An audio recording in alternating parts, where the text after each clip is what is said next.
The historical figures for me, those being who are no longer with us, first and foremost would be my grandfather. I share with my students, and sharing earlier today, we're laughing that when I think about the sacrifices that my family, and for me, my family is not just my blood family, but my community, that my family made for me, I am overwhelmed that people who did not know me,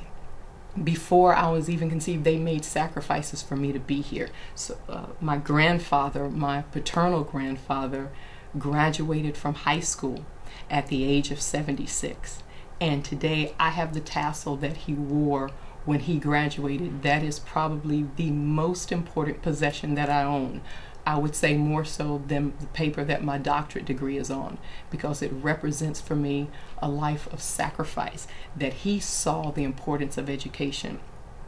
My mother, my aunts and uncles all had the opportunity to get a college education, which is phenomenal to think about the time period in which my grandfather, as a single father, my grandmother died, my mom and her siblings were young,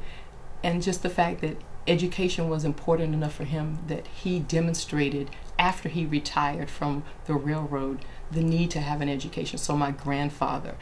without knowing her, my grandmother, my maternal grandmother, is important to me